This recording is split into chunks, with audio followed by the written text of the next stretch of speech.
안녕하십니까. 미가엘 교회 박건 목사입니다. 오늘은 토마스 왓슨의 십계명 강해 그 7번째 시간으로 간음하지 말라, 출애굽기 20장 14절의 말씀으로 여러분들과 함께 은혜를 나눠보도록 하겠습니다. 하나님은 순결하시고 하나님은 굉장히 거룩하신 분이십니다. 그렇기 때문에 하나님은 간음하는 것을 아주 싫어하시죠. 간음이라는 것은 어떤 의미를 가지고 있는가? 두 가지의 의미를 가지고 있어요. 첫 번째는 육체적으로 순결하라. 또 하나는 영적으로 순결하라. 육체적으로 간음하지 말고 영적으로 간음하지 말라. 육체적 순결의 의미는 문자 그대로 우리가 좀 해석이 가능하죠. 육체적인 순결을 좀 유지해라, 뭐 이런 뜻이에요. 개인의 순결을 따르고 그것이 이제 부부의 순결, 가정의 순결로 이어질 수 있도록 우리의 육신을 정결하게 하라는 그러한 문자적인 해석이 가능합니다. 또 이 두 번째 육신의 순결함이라는 것은 육신의 음란함을 좀 멀리하라 라고 얘기하고 있는 것이죠. 이것을 라틴어로 플라기티움이라고 얘기합니다. 플라기티움은 무슨 말이냐 하면 수치스러운 범죄를 저지르지 말아라. 다시 얘기하면 뭐 음란한 인터넷을 본다든가 아니면 뭐 포르노, 야동을 본다든가 아니면은 뭐 우리 주변에 많이 있죠. 뭐 나이트클럽 아니면 뭐 캬바레 이런 데를 간다든가 아니면은 뭐 안마방 우리가 볼 수 있는 뭐 여러 가지 음란한 것들이 있지 않습니까? 그런 것을 총칭해서 하지 말라는 것이에요. 이 음란함을 너희의 거룩함에 물들이지 않게 해라 라고 이야기하고 있는 것이죠. 이것은 문자적으로 해석이 가능한 부분이기 때문에 이 정도로 설명을 하도록 하겠습니다. 우리에게 있어서 가장 중요한 것이 바로 영적인 간음입니다. 영적인 간음을 하지 말아라. 물론 우리가 육체적인 순결함을 지키는 것도 굉장히 중요합니다. 왜냐하면 하나님께서 육체적 순결을 지키라고 얘기하셨기 때문에 그것을 지키는 것이 중요하죠. 십계명에서 간음하지 말라는 것 중에 영적 간음은 여러분들의 구원과 연결되는 것이기 때문에 굉장히 중요하다고 얘기할 수 있습니다. 먼저 우리가 이것을 이해하기 위해서 여러분들에게 말씀을 드리겠습니다. 우리들은 하나님의 예수 그리스도의 신부된 자들이죠. 예수님은 우리의 신랑 되신 분이십니다. 이런 부분을 성경에서 우리는 많이 볼 수 있죠. 예수님은 우리의 신랑이시고 우리는 예수님의 신부된 자들이다. 자, 그렇다면은 신부는 결혼 전에 순결을 유지해야만 됩니다. 누구를 위해서? 당연히 신랑을 위해서 순결을 유지해야만 되는 것이죠.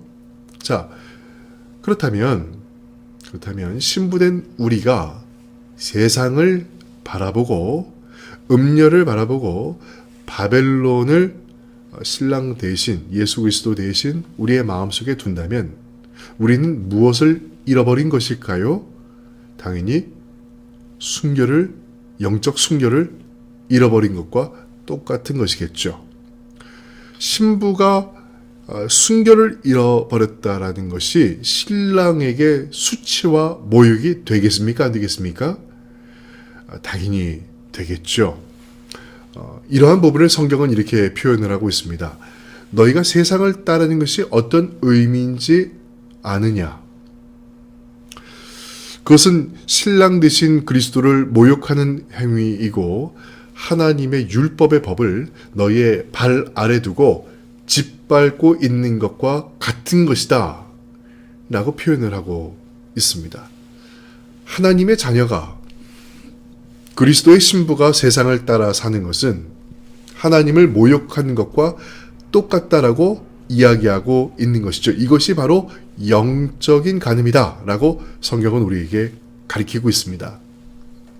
너희가 세상을 따라 산다라는 것은 두 가지의 불법을 행하고 있는 것인데 그 첫 번째는 무엇인가? 고린도전서 6장 20절의 말씀처럼 하나님께서는 독생자의 피로서 여러분들을 사셨다는 것이에요.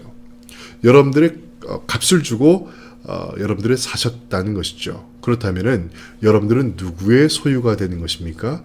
당연히 하나님의 소유가 되는 것이겠죠. 자, 그렇다면 여러분들이 하나님의 소유가 됐다면 여러분들이 가진 재산은 누구의 소유입니까? 당연히 하나님의 소유겠죠. 여러분들의 생명은 누구의 소유입니까? 당연히 하나님의 소유가 되겠죠. 그럼 여러분들의 육체는 누구의 소유입니까? 당연히 하나님의 소유가 되는 것이에요. 그런데 이것을 아는 여러분들은 왜 마치 그것이 내 것이냐, 내 것인 것처럼 하나님 앞에서 행동을 하느냐는 것이에요. 이것을 물어보고 있는 것이죠. 다시 말해, 왜 하나님을 만난 첫사랑을 잃어버리고 있는가? 왜 그것을 잃어버리고 왜 너희 마음대로 살아가는가? 너희가 처음에 서원했던 것들, 그리고 얻고자 했던 것들을 하나님께서 주셨다면 이제는 그것이 너희 것처럼 느껴지느냐라고 하나님이 물어보고 계신 것이에요. 하나님이 주신 물질과 재산이 너를 위해서 사용하라고 주신 것처럼 생각되느냐? 정말로 그렇게 생각하고 있느냐라고 성경은 질문하고 있는 것이죠. 다시 말합니다. 여러분들의 생명의 주인이 누구냐는 것이에요. 여러분들의 물질의 주인이 누구냐는 것이고 여러분들의 육체의 주인이 누구냐는 것이지요. 근데 수많은 사람들이 하나님 앞에서 주인 행세를 하고 있습니다. 수많은 사람들이 하나님 앞에서 하나님처럼 행동을 하고 있습니다. 내가 너희를 긍휼히 여김으로 내가 너희에게 모든 것을 주었고 내가 너희에게 물질과 생명과 정신을 주었는데 어찌하여서 너희는 그것을 창녀들과 함께 쓰고 있는가? 수많은 크리스천들이 세상의 노예가 되어서 세상의 권세와 권력을 탐하고 있습니다. 그게 뭐라고? 결국은 사용당하고 이용당하고 나중에는 자연스럽게 밀려나게 되고 내 자리에 또 다른 사람이 그 자리에 쓰게 되고 다 헛된 것이고 다 그렇게 되는 것인데 그게 뭐라고? 그것을 너를 위해서 쓰고 있는가? 언젠가는 세월이 가고 너도 나이를 먹게 되고 언젠가 이 세상을 떠날 텐데 왜 그것에 집착하고 있는가? 성경은 거기에 대해서 그냥 질문만 던지는 게 아니라 분노하고 있는 겁니다. 너희가 첫사랑을 잃어버렸구나. 나에게 서운했던 그것을 너희가 잃어버리고 있구나. 사람은요, 죄를 지으면서 내가 어쩔 수 없었다. 내가 뭐에 씌어서 그런 것 같아요. 라고 변명을 합니다.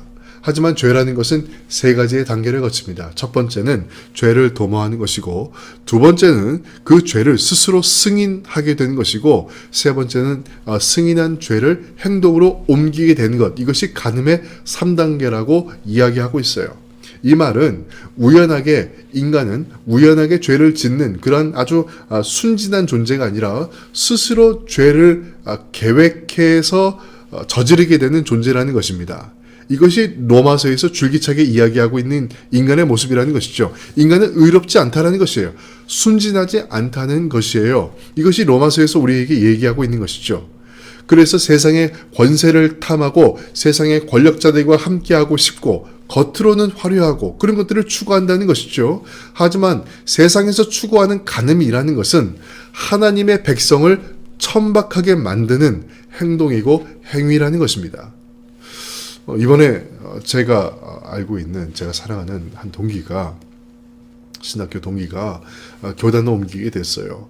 근데 그쪽 교단에서 모임을 갖게 되는데 각 지방의 목사님들을 호텔로 초대를 했다고 합니다. 그래서 같이 식사를 나누면서 교단에 대한 이야기를 한다는 이야기를 들었어요. 전 그 말이 이해가 되질 않았어요. 아니 좋은 교회가 있는데 큰 교회가 있거든요. 많은 세미나 홀이 있거든요. 그곳에서 하면 되잖아요. 왜 굳이 호텔에서 하느냐? 그 한 끼 식사가 얼마인데 왜 굳이 거기서 해야만 되느냐? 좋은 교회가 있는데 여러분 생각해 보십시오. 그 헌금이 어디서 나온 겁니까? 길바닥에서 폐지 주워 가면서 하루에 2,000원, 3,000원 벌어요. 그런 분들이 돈 1,000원, 돈 10,000원 모아서 정성스럽게 하나님께 헌금한 그러한 돈이란 말이죠. 정작 그런 분들은 호텔에 들어가는 건 꿈도 꾸지 못합니다. 호텔에 들어가서 밥 한 끼 먹는 것, 그거 꿈에도 상상도 할 수 없는 일이란 말이죠. 그런데 그렇게 모여진 헌금을 호텔에서 쓰고 있어요. 하루에 3,000원, 5,000원 그렇게 버는 분들이 내는 헌금으로 몇만 원짜리 밥을 사 먹고 있어요. 여러분, 이 간음이라는 것은 사람을 천박하게 만들어요. 근데 그것이 천박한 것을 몰라요. 성경에 보니까 이러한 세상을 따르는 사람들은 어떤 사람들인가? 이러한 간음을 한 자들 보기에는 화려하다. 굉장히 화려하지만 그들에게는 더러움의 악취가 난다라고 표현하고 있어요. 그 입에는 오물을 토해내고 있구나 뿐만 아닙니다. 저 높은 산처럼 그들의 마음은 욕망으로 가득 차 있다. 권세로 가득 차 있다라고 성경이 표현하고 있습니다. 그렇기 때문에 고린도전서 6장에 보면 그러한 가늠한 자들, 아주 명확하게 가늠한 자들에 대해서 이렇게 표현하고 있습니다. 너희는 하나님의 나라를 유업으로 받지 못할 것이다. 성경이 이렇게 명시하고 있습니다. 베드로후서 2장 10절에 보면 다음과 같은 말씀이 있습니다. 특별히 육체의 정욕을 따라 죄악을 저지르며 살아가는 자와 하나님의 권위를 무시하는 자들에게는 더 큰 벌을 내리실 것입니다. 거짓 선생들은 이처럼 자기 마음대로 행동하고 교만할 뿐 아니라 영광스러운 천사들에 대해서도 욕하며 함부로 떠들어댑니다. 이 말을 좀 요약해 보면 거짓 선생, 거짓 죄종들이 하는 이야기를 들으면서 기뻐하고 있지만 그것이 마치 내가 하나님의 축복을 받는 것처럼 생각하고 있겠지만은 하지만 너희들이 그렇게 느껴졌던, 너희가 그렇게 누려졌던 그러한 권력과 기쁨 그 자체는 괴로움으로 바뀌게 될 것이다라고 얘기하고 있어요. 문제는 뭐냐 하면 이렇게 세상의 맛을 본 그러한 인간들, 선악과의 맛을 본 사람들은 하나님의 말씀이 그 마음속에 들어가기가 굉장히 힘들다는 것입니다. 왜냐하면 그들이 서원한 첫사랑이 마음속에서 사라졌기 때문이에요. 잠언서 9장 18절 말씀은 여기에 대해서 아주 굉장히 명확하게 얘기하고 있습니다. 어리석은 자들은 그녀의 손님들이 무덤 깊이 있다는 것을 알지 못한다. 카우 시노스는 이것을 음녀의 밥상이라고 표현하고 있습니다. 이게 무슨 말이냐면요. 하나님의 신부, 예수 그리스도의 신부된 하나님의 백성들이 음녀와 함께 즐기고 있는 장소가 너희들이 묻혀질 무덤이라는 것이에요. 음녀의 무덤이라는 것이죠. 음녀가 파놓은 무덤이라는 것이에요. 여러분들이 즐기고 있고 지금 웃고 있고 여러분들이 지금 누리고 있는 그 장소가 여러분들이 묻혀질 무덤이라는 것입니다. 잠언서 7장 16절에서 17절은 계속해서 이야기합니다. 그 여자는 많은 사람을 희생시켰고 그녀가 죽인 자는 셀 수도 없다. 그녀의 집은 무덤에 내려가는 길이며 사망의 방으로 이르게 한다. 토마스 왓슨은 이 부분을 아주 명확하게 설명을 해주고 있습니다. 아주 우리가 이해할 수 있는 픽션으로 좀 묘사해주고 있는데요. 이런 것과 똑같습니다. 음녀가 구덩이를 파놓은 것이죠. 열심히 구덩이를 파놓았습니다. 그리고 그 깊은 구덩이 안에다가 아주 화려한 식탁을 차려놨어요. 그 위에는 아주 먹음직한 음식들을 놓고 아주 화려한 그런 식탁으로 꾸며놨습니다. 그리고 사람들을 초대합니다. 하나님의 백성들을 초대해요. 그리고 그것을 유혹하죠. 그 의자에 앉은 하나님의 백성들은 음녀가 주는 그 권력의 식탁 앞에서, 물질의 식탁 앞에서 그것을 마음껏 먹으면서 웃고 떠들고 즐거워하는 것입니다. 그런데 그들의 머리 위에 뭐가 있느냐? 하나님의 심판의 칼날이 매달려 있다는 것이에요. 위를 보니까 하나님의 심판의 칼날이 내 머리를 향하고 있다는 것이죠. 그럼에도 불구하고 그들은 그것을 모르고 그 음녀가 차려놓은 그 식탁에 취해서 그것에 그냥 빠져서 그게 그 상황 속에서 벗어나지 못하고 있다는 것입니다. 결국은 어떻게 됩니까?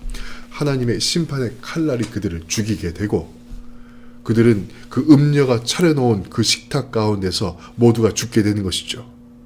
칼에 맞아 쓰러져 있는 그들을 보면서 음녀는 그냥 거기에 어차피 거기가 무덤이니까요.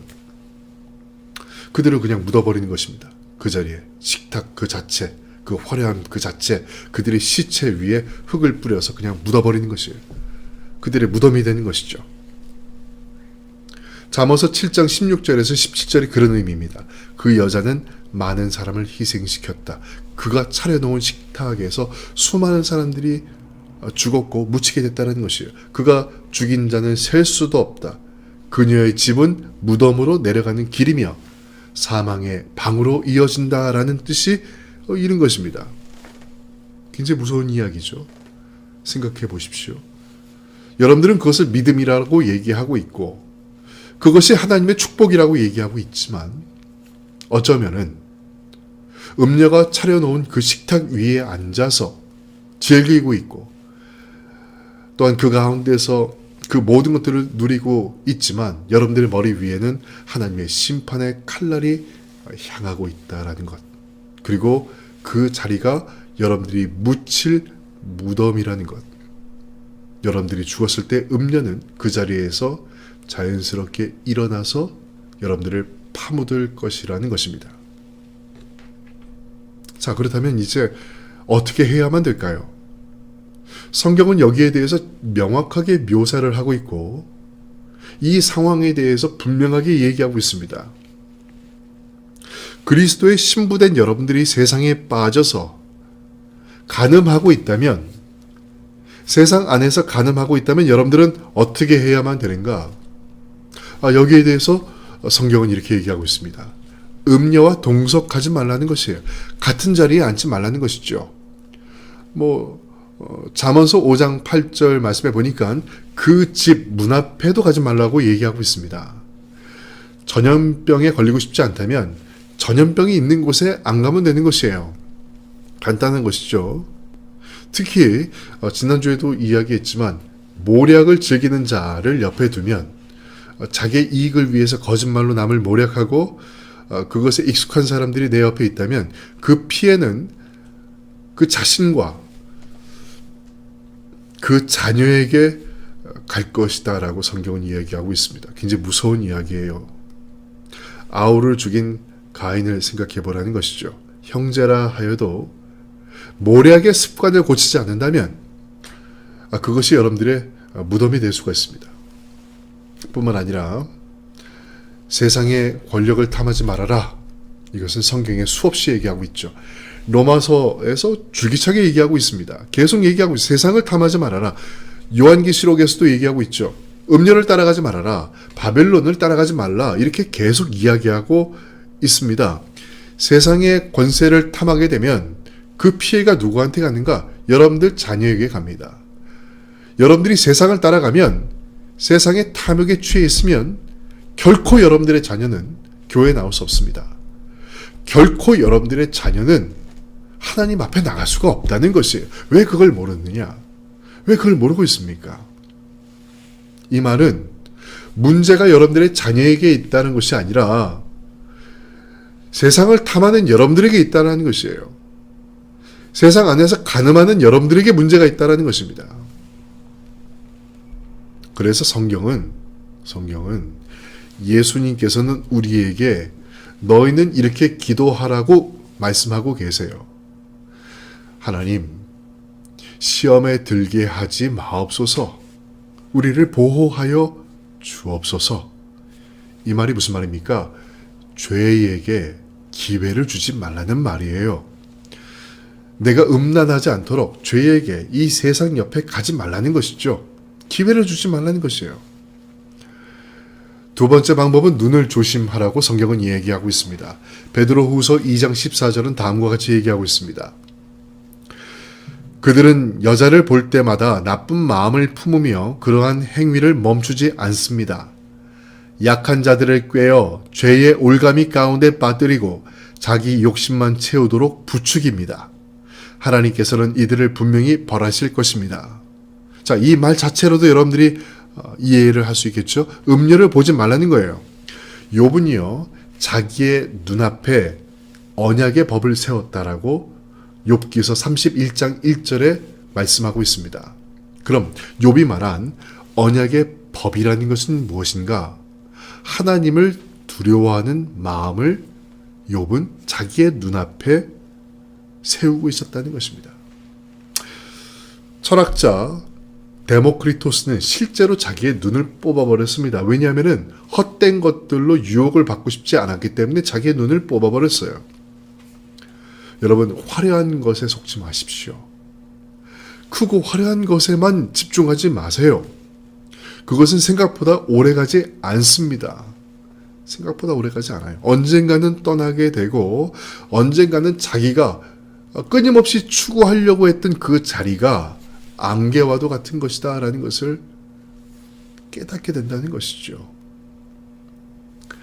셋째는 입을 조심하라고 성경은 이야기하고 있습니다. 이 악함의 죄는 이 혀로 말미암아 마음에 전달됩니다. 그래서 시편 141편을 보니까 하나님, 내 마음 가운데 내 입에 파수꾼을 세워주십시오 라고 기도하고 있는 것을 우리가 볼 수가 있습니다. 이 말은 하나님에 대한 두려움을 내 마음 가운데 간직하게 해주십시오 라고 그가 기도하고 있다는 것이에요. 보디발의 아내가 요셉을 유혹했을 때 요셉이 어떻게 그 유혹을 뿌리칠 수 있었는가? 그 이유는 간단합니다. 요셉의 마음 속에는 하나님을 두려워하는 마음이 있었습니다. 그러면 하나님을 두려워하는 마음은 어디서 나오는가?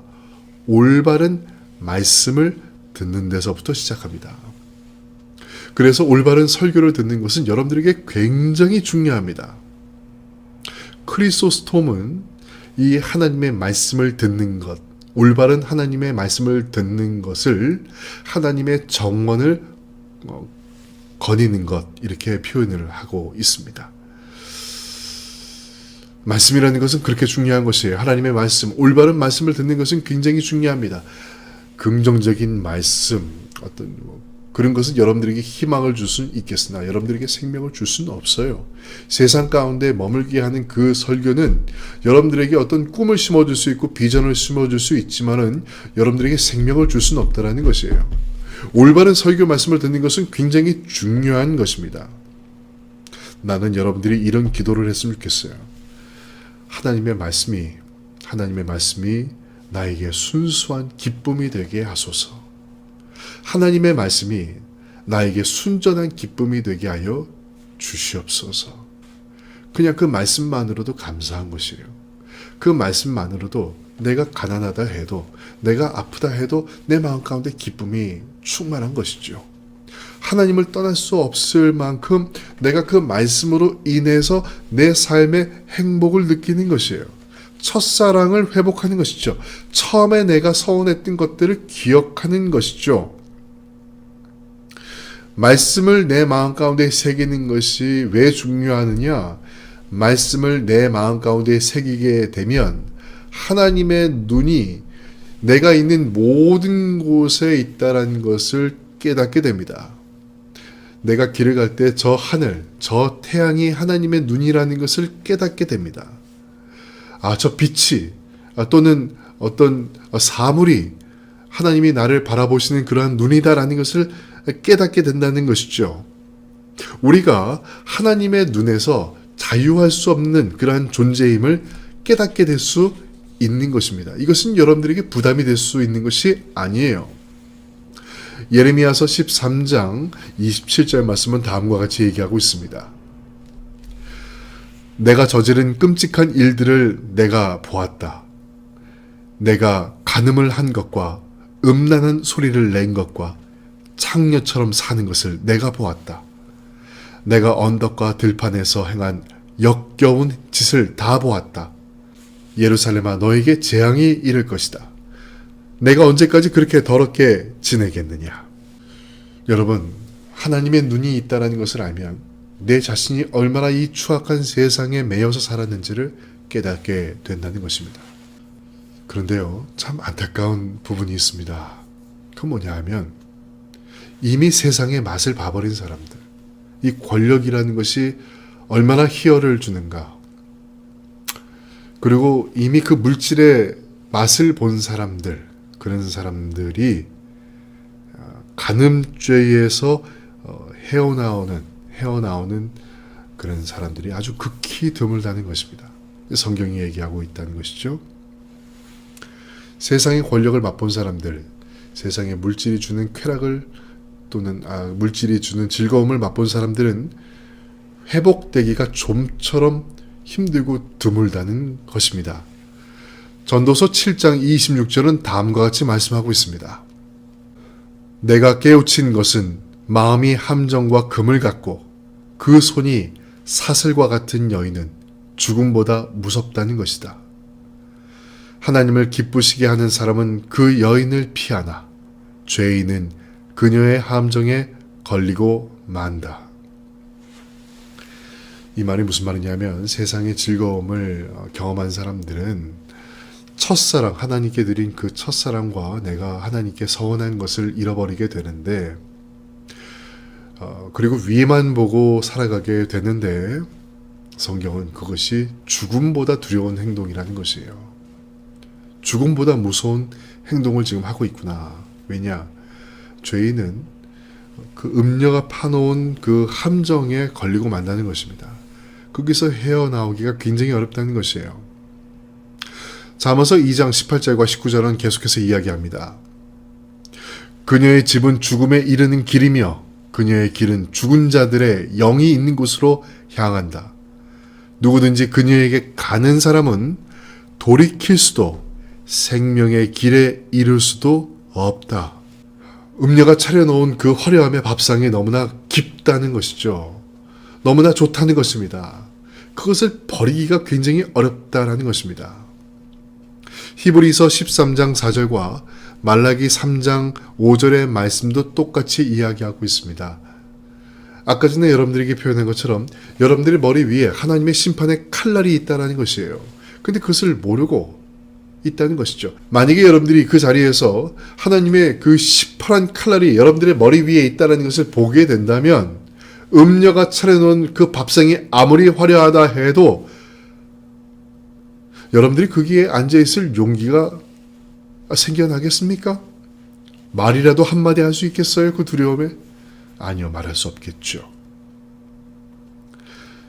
잠언서 5장 4절은 이렇게 이야기합니다. 음녀의 입술은 꿀같이 달겠지만 나중에 그것은 쑥과 같이 쓸 것이다 라고 이야기하고 있습니다. 너희가 아직도 그것을 옳다고 생각하느냐? 너희가 서운한 것들, 그것이 없어지고 있다는 것을 너희가 깨닫고 있느냐라고 성경은 이야기하고 있는 것이죠. 잠언서 7장 23절은 그 결과에 대해서 이야기하고 있습니다. 결국 그 화살이 너희의 심장에 꽂힐 것이다. 그것은 그물을 향해 날아드는 새가 자기의 생명의 위험을 알지 못하는 것과 같구나. 그렇습니다. 그 결과는 무엇인가? 하나님의 화살이 그 심장에 꽂히게 된다는 것입니다. 성경은 다음과 같이 여러분들에게 권면하고 있습니다. 잠언서 7장 24절에서 26절 말씀은 이렇게 얘기합니다. 아들들아, 이제 내 말을 들어라. 내 입에 가르침에 귀를 기울여라. 너희 마음을 창녀의 길로 향하게 하지 말고 그녀가 있는 길에서 서성거리지 마라. 그 여자는 많은 사람을 희생시켰고 그녀가 죽인 자는 셀 수가 없다. 여러분들이 있는 자리가 음녀가 파놓은 무덤이라는 것을 깨달으십시오. 그것이 여러분들에게 주는 즐거움이 있지만 결국은 여러분들이 묻혀질 무덤이라는 것입니다. 이것을 빨리 깨달아야만 됩니다. 보디발의 아내가 요셉을 유혹했을 때 요셉이 한 행동을 생각해 보십시오.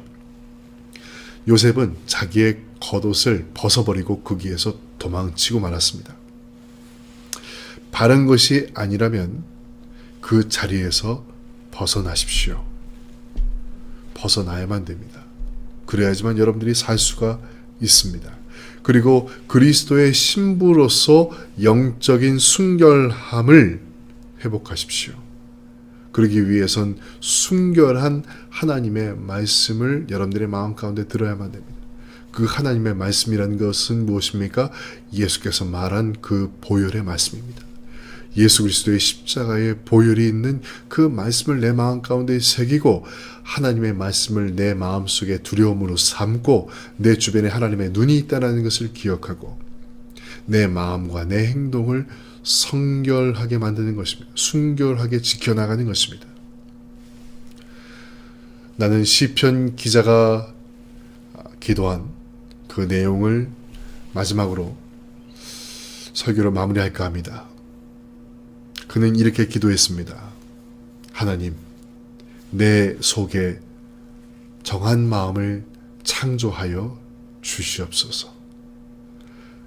내 마음속에 정한 마음을 창조하여 주시옵소서.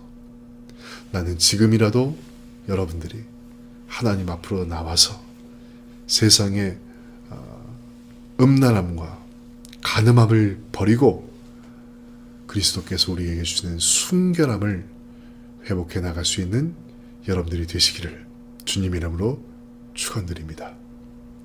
지금까지 미가엘 교회 박건 목사였습니다.